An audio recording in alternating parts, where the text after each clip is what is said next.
Hello guys, kumusta? So ngayon meron naman po tayong mga pampaswerte na pwede nyo pong gawin. Kung kayo po ay malakas ang inyong paniniwala, kayo po ay positibo, na mangyayari po ang bawat na hiling, na alam nyo naman po sa inyong sarili, kayo naman po ay hindi tamad, kayo naman po ay nagsusumikap sa buhay. Kayo naman po ay matulungin sa kapwa, hindi po kayo nanglalamang. So ito pong ating pampaswerteng ito sa pamamagitan ng prosesong ito na pinaparating po natin kay universe, na tayo po ay ready nang makareceive ng blessings na yan. Dahil deserve po natin yan mga Kajansky, okay? Dahil itong ating mga hinihiling, okay, na ito po ay mangyayari. So dito po mga Kajansky, meron po kayo makikitang isang orasyon na pwede nyo po itong banggitin sa araw-araw. Kung kayo po ay matinding pangangailangan sa pera, kayo po ay laging kapos o kipit sa pera, kayo po ay baon sa utang, na alam niyo po yung feeling na wala na po magpapautang sa inyo.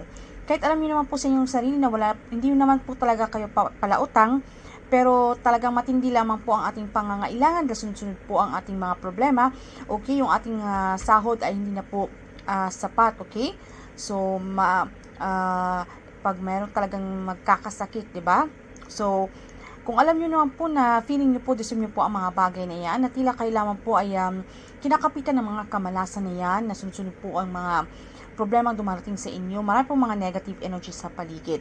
So, para makontra po natin yan, para pumasok po ang swerte, para sunod-sunod po ang swerte, tayo po ay ulanin ng swerte mga Kajansky, pwede po natin itong usalin. Okay? Araw-araw. Pwede nyo po itong usalin 3 times a day, sa umaga, sa tanghali, sa gabi. Okay? Ito po ay abrakasul. Ito po ay usalin natin ng 3 beses, kasabay po nito ay sambitin nyo po ang inyong mga intensyon. Okay? Yung inyong mga intensyon, kahit anuman po ang inyong mga problema sa saping pananalapi, o kahit anuman yan mga ka-chances sa inyong mga negosyo, sa inyong mga career, o sa inyong mga trabaho, kung anuman yan, kung alam nyo po na deserve nyo po ang bagay na inyong hinihiling kay universe, so wag nyo pong limitahan ang inyong mga sarili. Okay? Pagkatapos nyo pong sambitin ang inyong mga intensyon, I claim it, i-affirm nyo po sa inyong mga sarili ang mga swerteng darating na ito. So, wala naman po masama kung ating susubukan ito mga Kajansky, wala pong mawawala sa atin. Pinapraktis po natin dito yung law of attraction, na kung saan mga positibong bagay lamang po ang ating mga iniisip na mangyayari. So, dapat sabayin pa rin po natin ito ng pagsusumikap, aksyon, mga pagpaplanong gagawin. So, kung ikaw po ay tamad, wala pong ginagawa sa buhay, na lagi na pong nakaupo, so, nag-aantay lamang po ng swerte, so hindi po ito mangyayari mga Kajansky. Sabay po natin ito ng aksyon, mga pagpaplanong gagawin, mas lalo pa po tayong magsumikap. Kaya nga sinasabi ko, kung deserve naman po ang bagay na inyong hinihiling, ito po ay mangyayari, okay? Dahil kung tayo po ay walang gagawin sa araw, na hayaan natin na tayo po ay tumambay na lamang, okay, aasa na lang po tayo sa swerte, puro tayo reklamo sa buhay, talagang wala pong mangyayari mga Kajansky. Pero kung alam niyo po kayo po ay nagsusumikap, kayo naman po ay talagang hindi tamad, okay, puro lamang po talagang kinakapitan ng kamalasan at hindi po natin alam, maaari po sa ating paligid, marami pong mga inggit, mga evil eye na yan, okay, na ayaw po nilang tayo po ay umangat, especially kung meron po tayong mga negosyo na nakitaan po tayo ng potensyal, na tayo po ay talagang aangat sa ating buhay. So, malay po natin, okay, marami pong mga black magic na yan.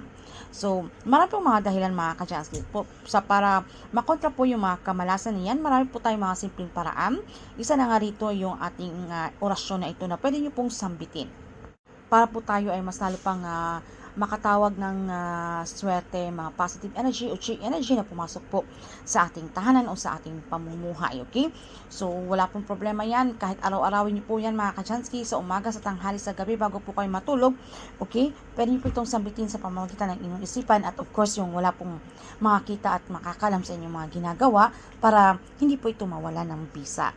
So, yun naman po mga Kajansky, maraming salamat. So, kung hindi man po ito bibisa, so, huwag po kayong mawala ng pag-asa, panatag nyo lang po ang inyong mga sarili, okay? Kung alam nyo po, deserve po yung bagay na yan, so ito po ay mangyayari. So, kung gusto nyo pong subukan nyo, ipapa po natin mga pampaswerte, pwede nyo pong i-check yung ating mga videos mga Kajansky, na para po ito po ay makatulong sa inyo. So, yun lang po mga Kajansky, maraming salamat. So, kung meron po kayong mga katanungan o hindi mo masyadong klaro sa topic na ito, ay paki-comment na lamang po sa ibaba. Maraming salamat mga Kajansky. See you again on our next one.